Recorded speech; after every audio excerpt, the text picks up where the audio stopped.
Hey friends, welcome to the Inner Spark podcast. I'm your host, Casey Tayton. If you're looking to hear stories of transformation and personal growth, this podcast is for you. My guest and I will be sharing those sparking moments that has changed them into living a more fulfilling, authentic life. I'm so excited for you to hear each unique story. So sit back, relax, and let's get started.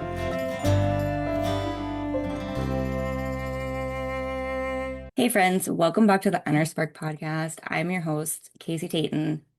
This is the series on grief. And today I have a very, very special guest with me, Carmen Walsh. She is a book-loving hermit and a fierce lioness for individual freedom. She spent decades dropping her joy the moment she thought someone needed her. She was exhausted and her relationships sucked. After she finally decided to make her joy her number one priority, she saw her marriage dream come true at 52. As a writer and speaker, she shows women over 40 they can drop the guilt, claim their freedom, and freaking love their lives. When she's not reading, writing, or sharing her stories, you can probably find her hiking, photographing, another flower, or wee bits of moss. Carmen, welcome. I have gotten the pleasure to know Carmen through some coaching communities, and I'm so excited to have you here today. For all you listeners, Carmen is just one beautiful soul, and I'm just blessed to get to call you a friend and get to know you better and better. Thank you, Casey. I feel the same about you. It's been a pleasure and yeah, looking forward to more and more. I'm so grateful for you're here. I know this is a heavy topic, and so for all listeners, just trigger warnings. We talk about it all. Grief is a feeling. And I'm just going to start by asking you, Carmen, what does grief mean to you? Mm. To me, grief means that you really care. That could be about a person that's no longer with you. It could be about a job that you used to have. It could be about anything. But I think it really just shows that when you have deep grief, it means you had deep love. I love how you just explained that. I'm just going to go back to that because this is one thing I talk about a lot is that we can have multiple feelings and emotions that exist at the same time. Oh, yeah. And so when you just said it means you have deep love, that was like, yes, that's Mhm. the feelings are all there and we welcome all of them and the emotions and it's just so good. So thank you for just saying that. Sure. I think it's really important because in our culture, I think we're getting better at it, but we tend to hide our grief. Yes. And we tend to think, well, I should be over this by now, or we judge it somehow. And one, it's so unpredictable and it's not consistent. But I think when you remember that it really just means that you care, then it's not a bad thing. Right? Yes. It's just evidence that you have a big heart. It's evidence that you had something in your life that you really valued. And Yeah. that's beautiful. Yeah. So, I think it means that we're all human. Every single one of us out there, if you have never experienced grief in your life, then please let me know because I feel like everybody out there has experienced grief, and you just said in multiple ways. Grief can be in so many different ways, and that's what I really want to do with the series is bring the awareness to give the people the freedom to talk about it and not have to hide it anymore. We are okay talking about joy and celebrating, but we want to talk about grief. Like, let's be genuine, honest human beings on all levels. I agree. I think it's so important because when you feel like you can't talk about something, it actually that starts to control your life, And when you can talk about it and you can feel safe talking about it, that's very important. Yes. Then you feel safe and you feel like you're not wrong for feeling the way that you do. And it just opens you up to accepting yourself and loving yourself the way you are.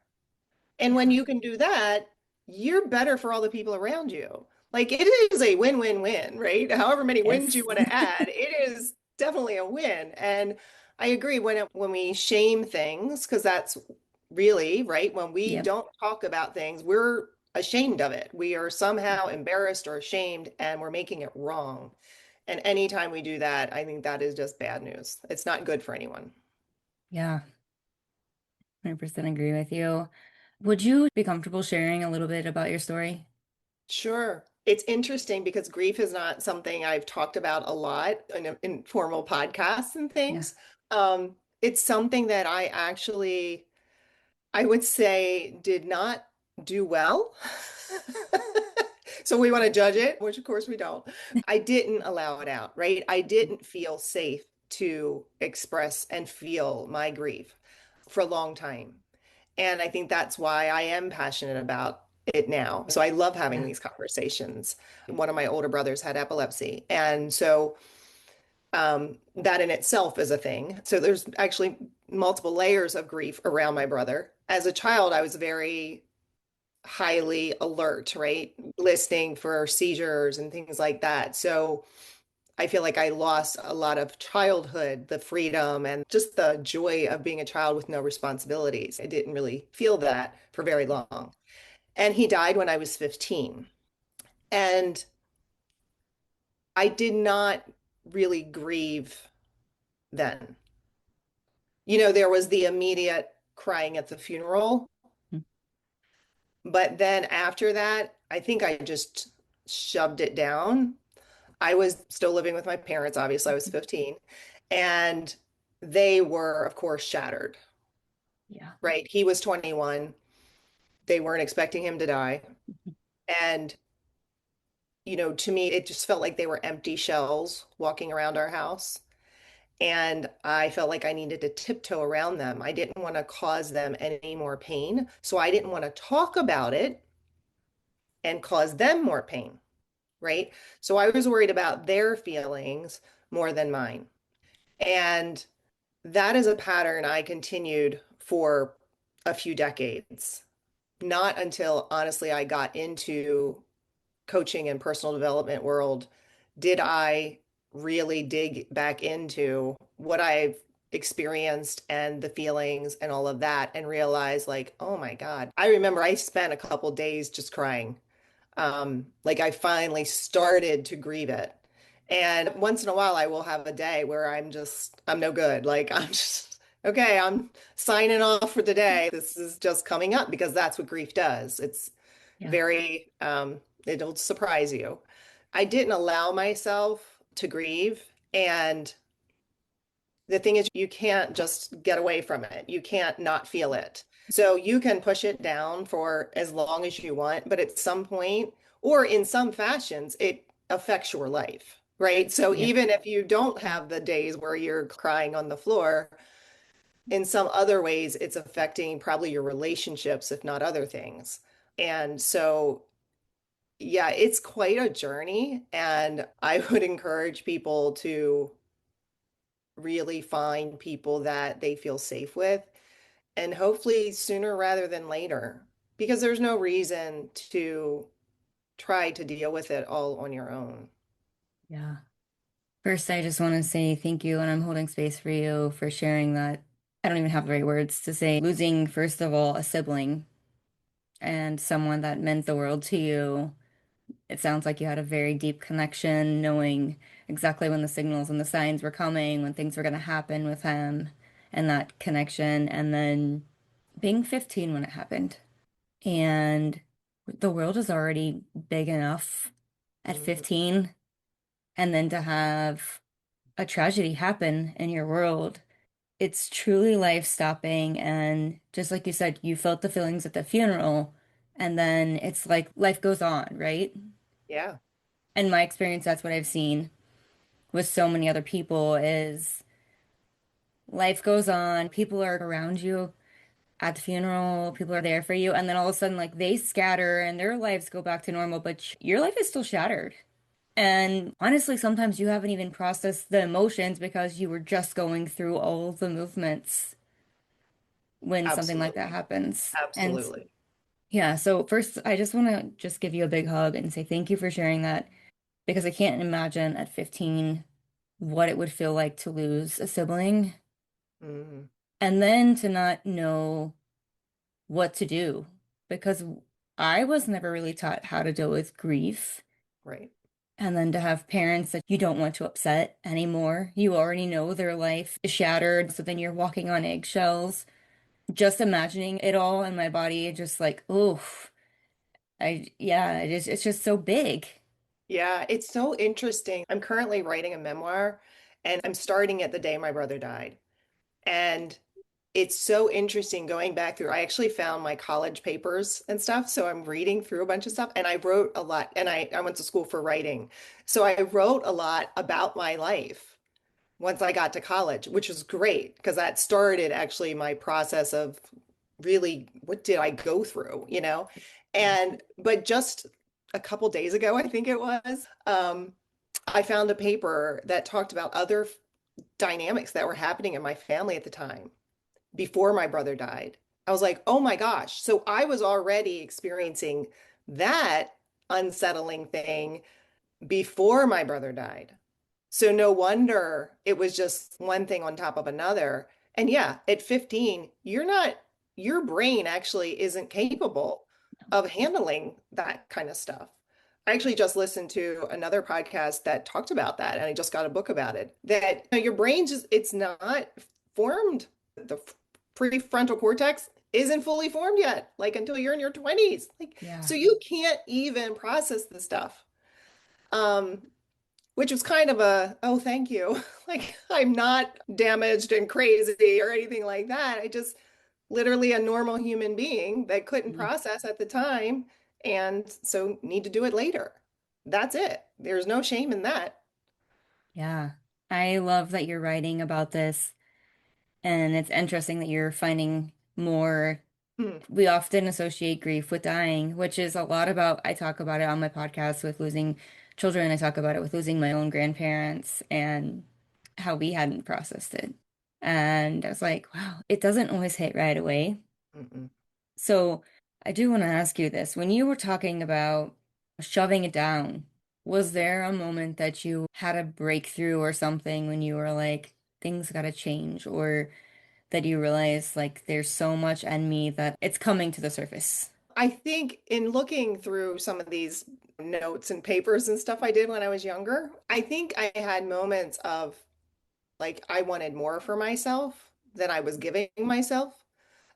So like college was really good for me. It gave me different perspectives and things. It's funny because my relationships, I still made the worst decisions in my relationships. So I honestly didn't come to it until and make new decisions until my mid 40s. So it took me a Yeah. long time.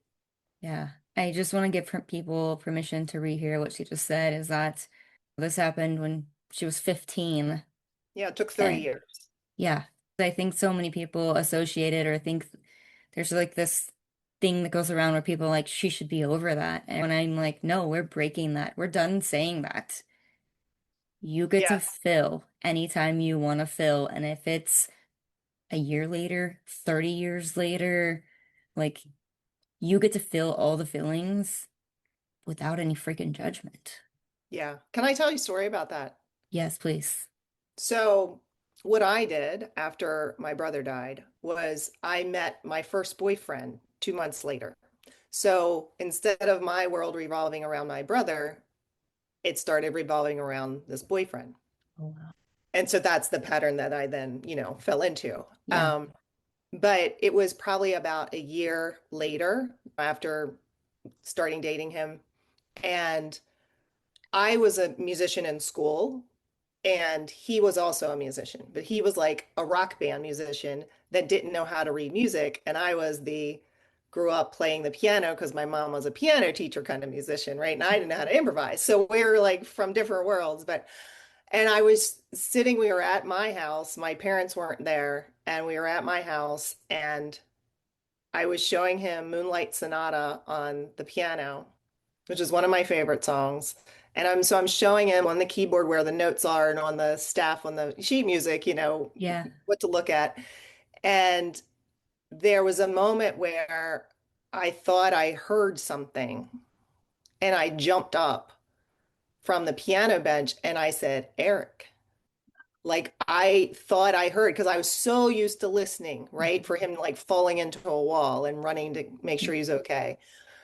And it was like, a second of jumping up, saying his name, and then going, oh, right? And Mhm. I sat back down and I turned to my boyfriend and I'm like, I thought I heard Eric. And I have tears running down my face. And he Yeah. looks at me like I have three heads. And he literally says, I don't understand. It's been over a year. Hmm. And I honestly think that that is one of the key moments for me where I decided to shut down. I decided to not share my feelings, not share any thoughts that could possibly be controversial Yeah. because I was so desperate to not lose the connection with him, Mhm. right? That I have to show up in an acceptable manner. Yeah. Yeah. My husband now totally gets it. He's lost his dad many years ago, and he's like, yeah, I still have days when it just, for whatever reason, pops into my head and I get emotional. He totally gets it. Yeah. But we believe the people who are in front of us, the people that we care about, the people we don't want to lose connection with, Yeah. especially when we're young, right? We just think Oh, yeah. anybody older than us knows everything, So, um, Right. which is not true, obviously. I can only imagine you're young and you're dating, right? And you're like, I haven't done this before. You were a caretaker Mhm. in many ways. And so now you're dating and finding your own life, and to have someone not validate your feelings and just be like, what? Like, and just look at you like you're crazy. That is one of the hardest things. Do you feel like you kind of dated him because you were like, I need somebody? Yes. Okay. That's what 100, I didn't want to project on 100%. you, but I didn't want to project that on you, but I kind of got Yes. that sense of like, now I have somebody else. Yes. It Oh, also got me out of the house yeah. because I still don't have a car, don't have a license, Mhm. and my parents are there in their grief. Yeah. And he was 2 years older than I was. So he had a car. He had a family that was completely different than mine. So, absolutely. That was definitely my escape route at the time. Yeah. And I Yeah. also didn't know how to think about just my own joy anymore because I was so in that pattern of looking to someone else that, yeah, I really didn't know how to just like, okay, well, I'm just going to be happy on my own. I did not know how to do that at the time. Yeah. I mean, that's a huge thing anyway, of Yes. its own. But to go with your emotions and to find this person and then be like, oh, I can't say these things and I have to be somebody completely different to still connect with him. Yeah, so I wasn't allowed to have my grief. Yeah. I wasn't allowed to express it. So if I was going to feel anything, I was going to have to do it by myself, Yeah. not with anyone else's support. That's how I felt at the time. Yeah. Yeah. And you don't want to open your heart up to somebody who doesn't have a clue about it or is like, I don't understand, Hmm. because you can't force them to understand. No, You can tell them the journey and they can decide if they want to have compassion and hold space for you, which is what we hope everybody does and why we're bringing more awareness. But you can't force that. no, you can't. And that's what we were saying earlier about having safe people to talk to. Hmm. Thankfully, as we get older, we learn how to judge that. We learn like who is safe to talk to. When you're younger, you have more limited options and you don't have that sensitivity to it, I don't think. Yeah. I also love that you said that you thought you heard your brother, because as I've been interviewing people, someone said to me, can I say something that might be a little out there?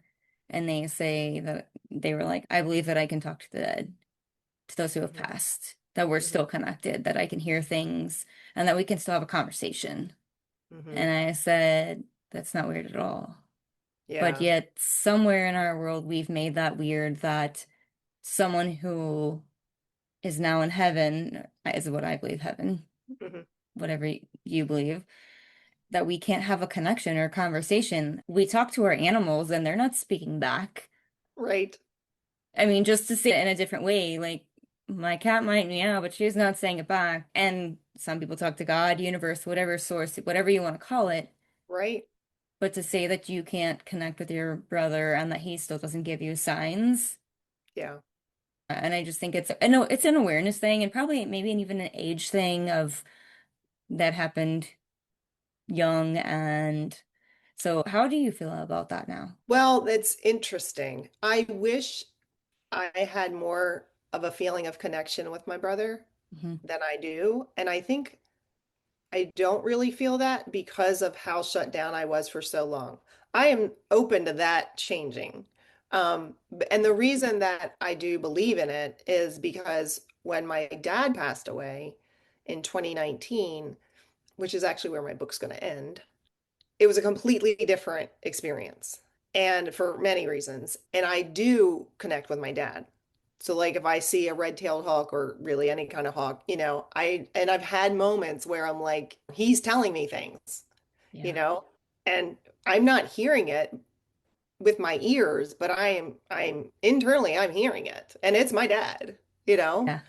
and it's my dad as a much wiser spirit than he was in human form, which Yeah. is awesome.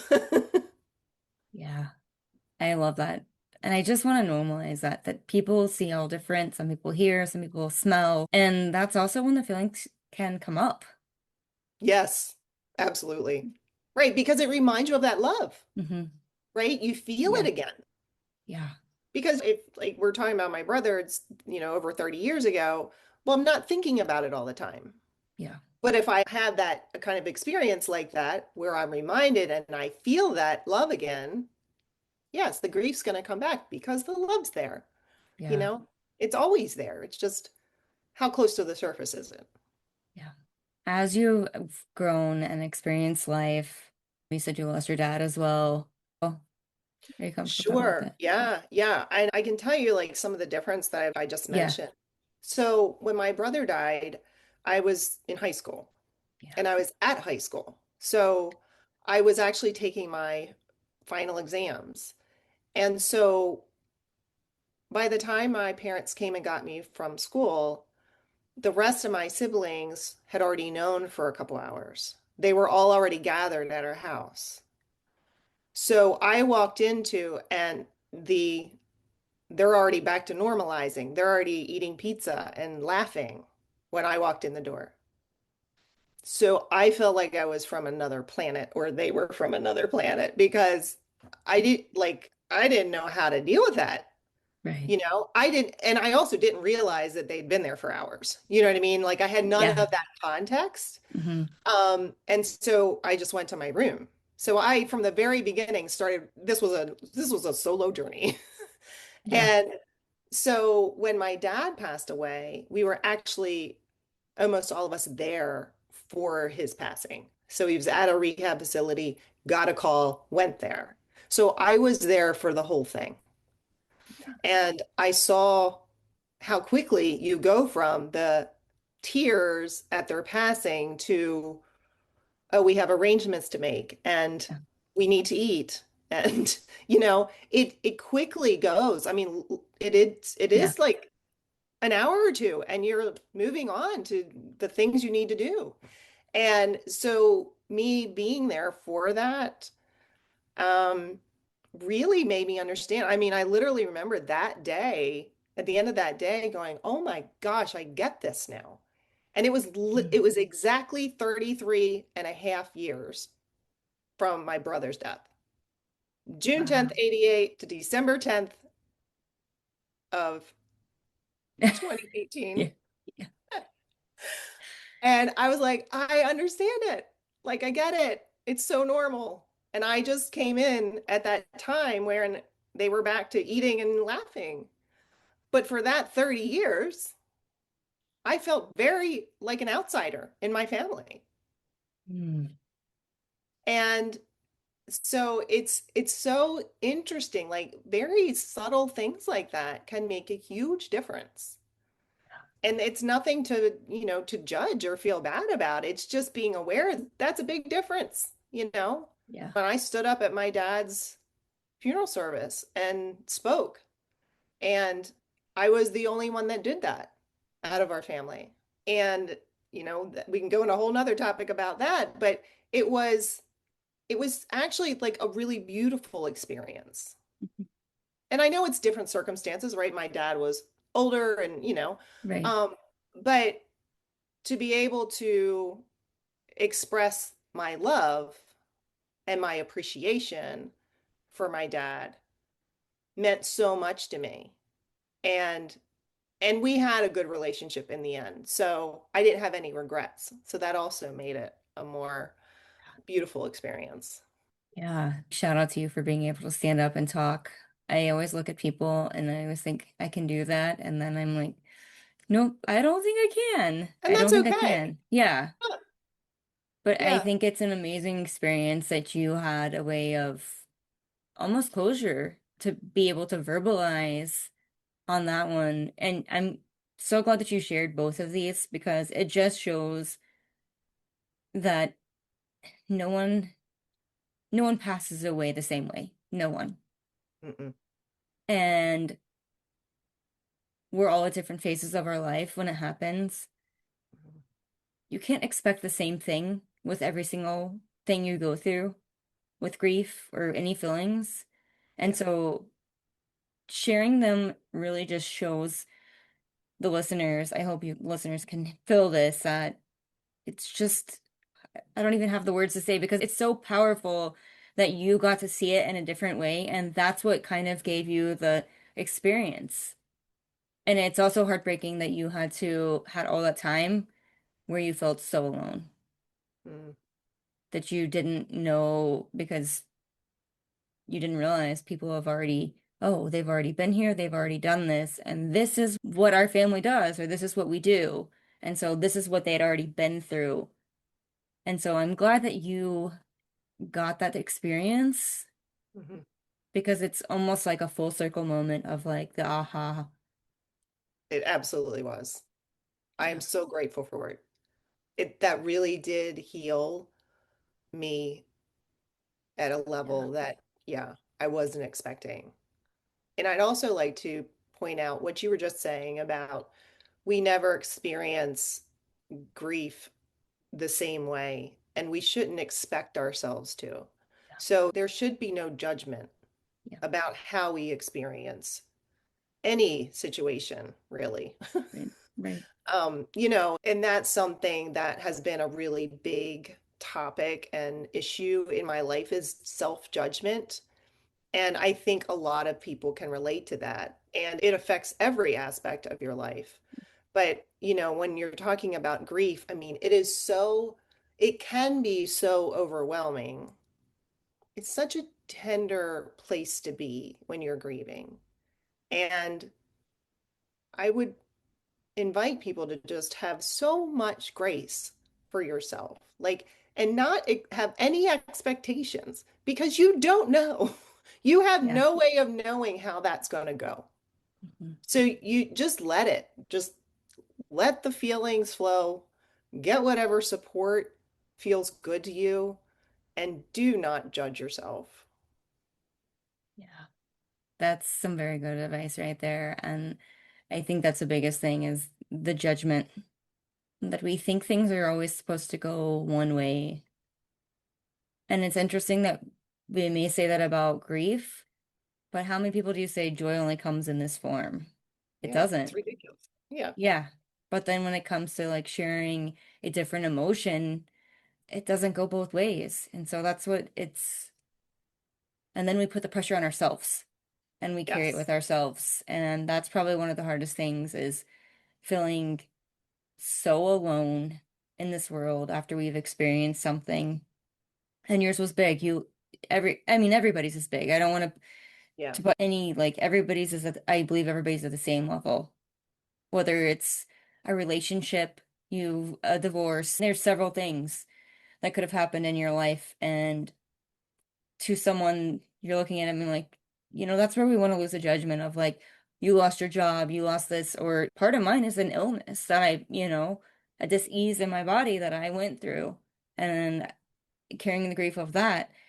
We just have to know that there's no judgment on any of it, and we all carry it differently, and grief is grief. There's no right or wrong way, and there's no bigger or better. Like, it's all one level. Yep. There's no hierarchy. I agree. Yes, it's just, let's just It's normalize, just like, grief. it's Yep. just grief. It can be your pet, it can be your Yes, parent, it can be a job, it can be an yes, illness, it can be anything. yeah, It doesn't matter because the feeling is still the same, right. right? And You have that loss, you have the love that you feel like you can't express anymore, regardless of what it is. Our yeah, brains don't, and our bodies don't know the difference. right. Doesn't matter. Yeah. There's just, I could talk about this forever because there's so much to every single bit of it and just how we carry it. After your dad passed away, do you think you were able to express yourself more and start living life differently? Yes, I do. Okay. Um, I part of it was I was on a self-development journey by then. So I was coming more into who I actually am, and not who I Yeah. was being for everybody else. Yeah. So it was good timing. And but it was actually very early on in my personal development. So it's interesting, but I think it really helped me because in that instance, I was able to know, like I knew like 100% that I was going to stand up and say something about my dad. And I wrote it out. Like I didn't just get up and talk. I wrote the thing and read it. Um, because it was important to me for whatever reason. It was Right. really important to me.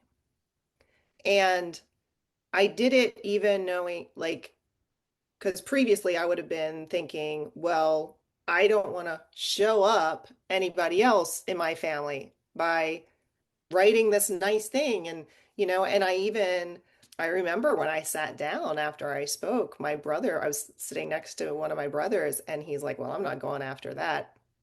And that is would have been my concern, right? That they wouldn't say anything because it couldn't compare. But I knew at that point, I'm like, this is not a performance. This is not Mm. like I'm not up there for me. I'm there for my dad, Yeah. right? I'm just speaking truth about my dad. It's got nothing to do with me. I'm not Yeah. looking for kudos. Yeah. And so his comment like made me sad in case he had wanted to say something, but I no longer took that on. That's powerful. And that was a big step for me Yeah. because then I was more and more in my own power for, okay, this is me. This is what I believe in. This is what I stand for. And so, I mean, it took time, but it was definitely a turning point for me. And it's still one of my favorite, like my proudest moments for sure. Yeah. I don't know if I started off by saying this, is that we met in communities and Mhm. we do a lot of healing work together. Yeah. And that's, I think, something that everybody should have the opportunity to do because we don't realize how much we've shoved down in our life from all of the feelings Yeah. in all of life, and where things at a young age have someone has said or done or has literally just stopped our life or stopped us from speaking the truth and being us, and not being able to take that mask off and be who we really are. Yeah. It's honestly, I so agree with that 100%. Like, unless you actually decide to do this kind of work and Mm. delve in and explore and be curious about your own experience, Yeah. there's so much you're unaware of, right? And maybe you live a fine life, Right. you know? Maybe you do. And I'm sure there are some people that probably do. But I don't want a fine life, right? I want to freaking love my life. Yes. And for me, anyway, I can't speak for everybody else, but for me, that has taken a lot of excavating, a lot of like, okay, what do I believe? Why do I believe that? Is that really what I want to believe? And just learning about, who I am and what I actually enjoy and what I don't stand for, right? And all those Right. things. It's so important, I think, to then just because then you can just be like, hey, I know who I am. I know what I believe.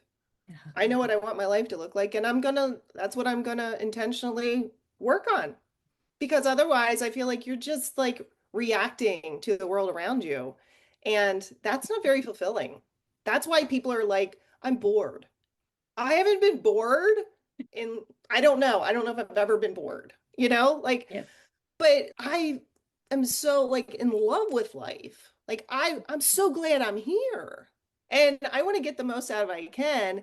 And like unless you to me, if I had not done this work, I would still be at the computer doing other people's work, on the hamster wheel, exhausted and resentful. And I don't live that way anymore. I And I feel don't you. want anyone else to either. Yeah. I want to celebrate you for just doing the work. We're doing it together. And I'm so lucky to be doing this kind of work. Even though we've had different experiences, we're still doing the work. And as I said, everybody should do it. And I love that you said that you don't want anybody else to, because that's what life is truly about, living. Yeah. And we don't know sometimes that we're not living. Hmm. And when people out there have said to me, like, oh, well, my life's uneventful. And it's like, wow, like you've lived a really blessed life because I don't know many people, or you just have like zeroed it out of your brain Hmm. and pushed or shoved it down so far that you're calling your best life something different than what we are like. No, I want to stop and smell the roses. Yeah. I want to wake up and I want to live for today and see every beautiful moment that's out there. Yeah. You're saying that about I've lived in an uneventful life. I think that's so interesting because to me that screams I'm not feeling it, Yeah. right? Yep. And that means you're not feeling the good or the bad. And I use those terms very loosely. Like I Right. You're don't really just, mean good or bad. You're right, you're just coasting along there on a flat line. yep. And I think some people think that that is all there is. Yeah. That's the only possibility. And I think this is my current theory is people like us who have experienced the heartbreak, the grief of certain events, Yeah. we felt that, right? Even if we didn't let ourselves do the healthy grieving and everything, we Yeah. still felt the pain. Yeah. And what that allows us to do is actually feel the joy. Yeah. It is a full spectrum of emotions. Yeah. And I believe that we're meant to actually feel all of them, right? So when we avoid what feels hard, then we deny ourselves what feels delicious. Yeah. And that makes me sad if Mhm. people aren't allowing themselves that. Yes. It's what life is, right? And I just want to bring so much awareness to all of this because it's really, I think this is something they should teach at a young age. It's Mhm. truly what I believe. Not that you're going to understand it, but that we get to feel every emotion and every feeling. Because if I would have learned that when I was younger, when my grandfather died, I didn't see my dad cry. When his brother passed away, I didn't see my dad cry. It was like the tough, be strong. Like, Yeah. and so that's what I thought life was. Like, Yeah. okay, you're supposed to be tough and be strong, and here I'm young and like crying. And like, wait, am I not supposed to be crying? Am I not supposed to Yeah. be? And so we're not taught that everybody, and I think there's a generation that Oh, for sure. Like my dad's generation is like, Yes. you have to be tough, you're strong, you don't share those emotions. Yeah. And now we're here to undo that. Yeah, I agree. And I think it's not so much, it is teaching the kids, but we need adults to teach the kids, right? So Yes. I think this is the generation that we've started this Mhm. happening where we're like, hey, it is okay to have feelings. Yeah. You just need to express them in an acceptable manner, right? Yes. You don't punch the next kid, you get a pillow or whatever, but that requires parents, family members, teachers, Yeah. all of that to be on the same page. And we're not there yet, but I do have good feelings about where we're headed.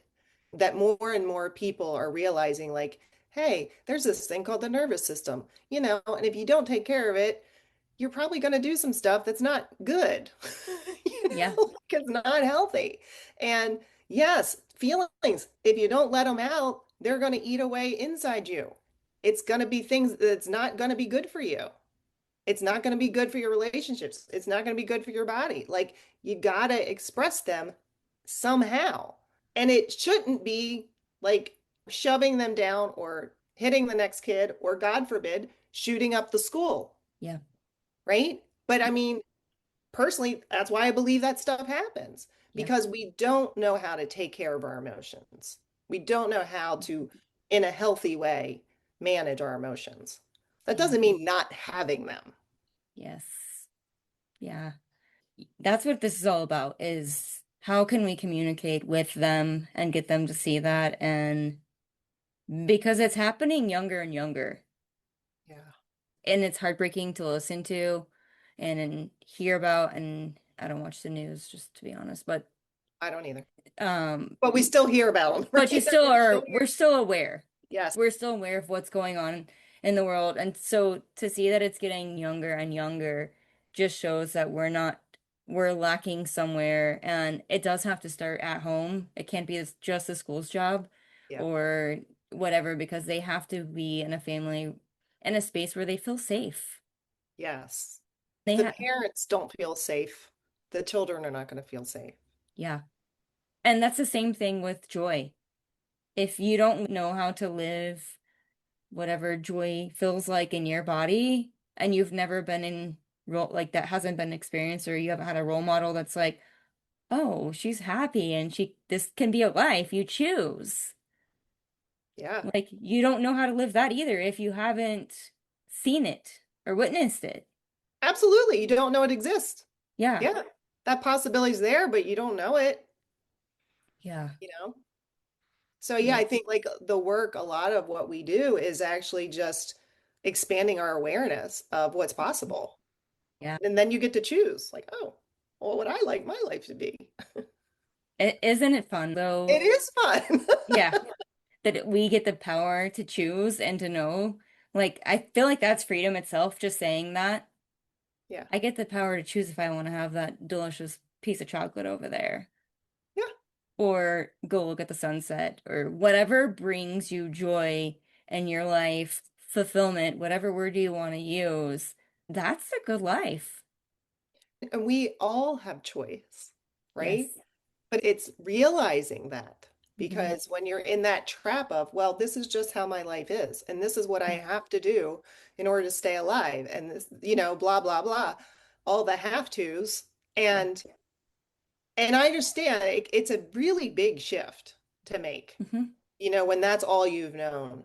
But oh my goodness, when you get to the other side and you realize you really can do anything you want with your life. Yeah. This was my personal journey, as long as you don't care too much about what everybody else thinks about it, Yeah. right? You got to decide for you. Yeah. Yes. And also, I want to add this because as I shared yesterday about being hard on my own self, judging my own self. And Right. so, like, it's not a straight line life. No. So, even as we're saying we feel so much joy, if you said in an hour you were crying on the floor, and I'd be like, yeah, are you okay? How could I support you? Or Right. can I just be here and hold space for you? because it doesn't work like it's all one or all the other, and they all exist at the same time. I Absolutely. believe that it's possible that we can be sad and have grief and also have happiness at the same time. Absolutely. I don't want anybody to be like, oh my goodness, they're living this delusional life. No, we're real humans that are, I just spoke it last night that I was caught in the hustle of, and my, self-doubt, all the things were going through my mind. And the good thing is now that I have tools to be able to connect with beautiful humans and tools to work myself through those things. Right. But I'm also able to vocalize them in a safe space.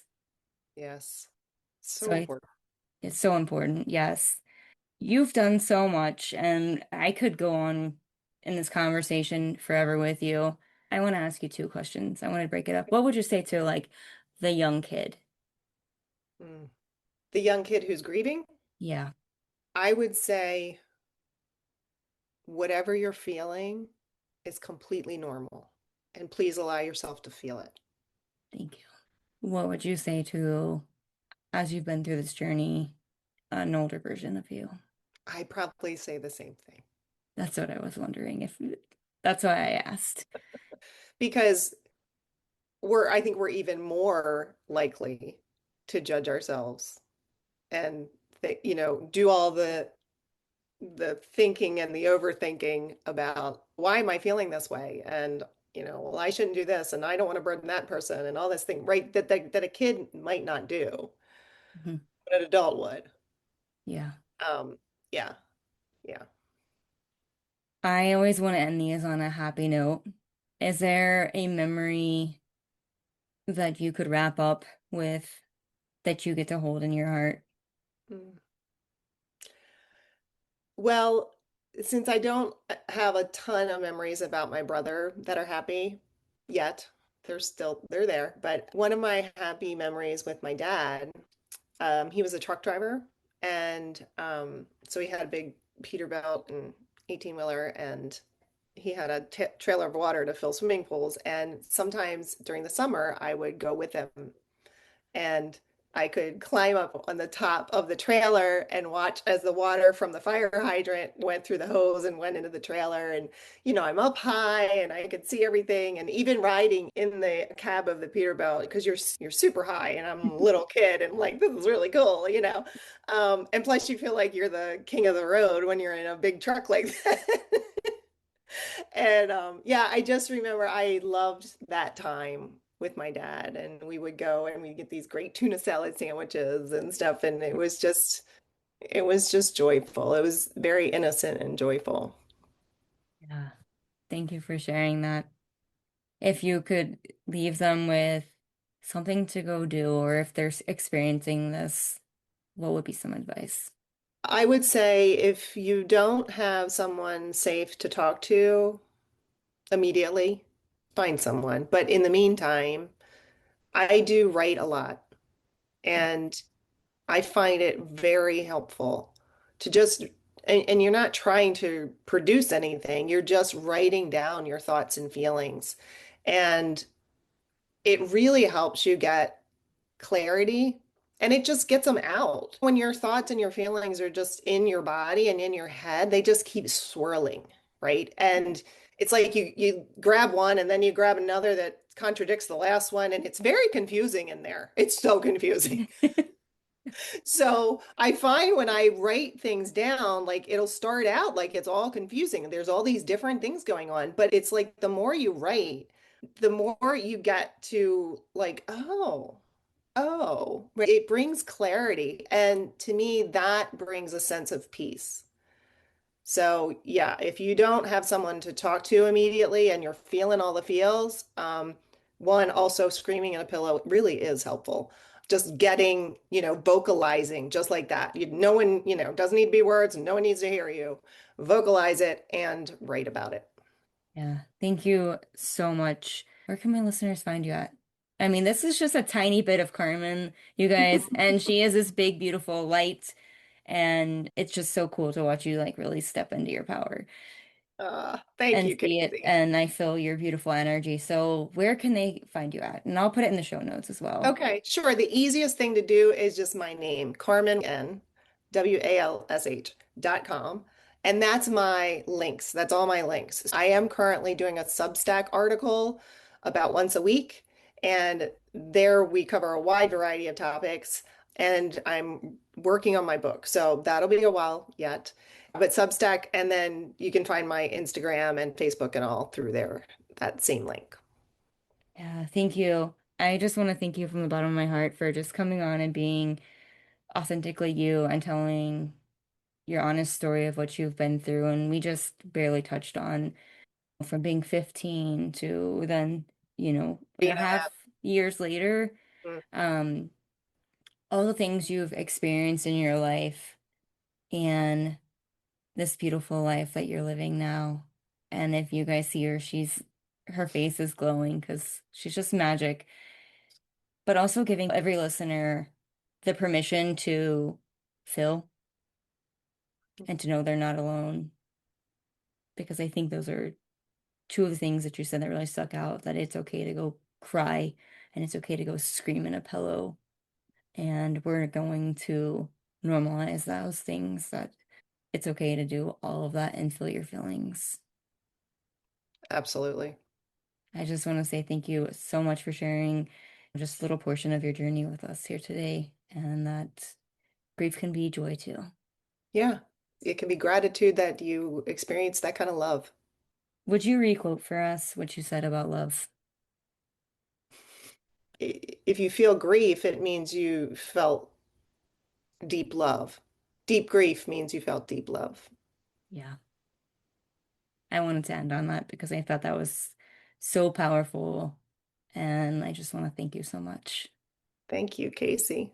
It was a pleasure being here. Thank you.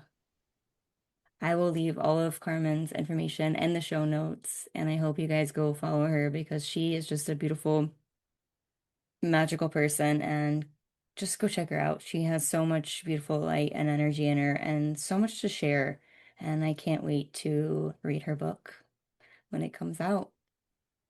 Thank you for tuning in to another episode. I hope today's story inspired you to embrace your own journey of growth and change.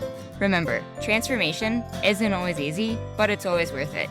If you enjoyed this episode, be sure to subscribe, share it with a friend, and leave a review. If you found something that sparked you in this episode and may spark a friend, I encourage you to go share it with them. If you have your own story you would like to share, I would love to hear it, so please reach out to me. Until next time, friends, go have some fun and let those sparks fly.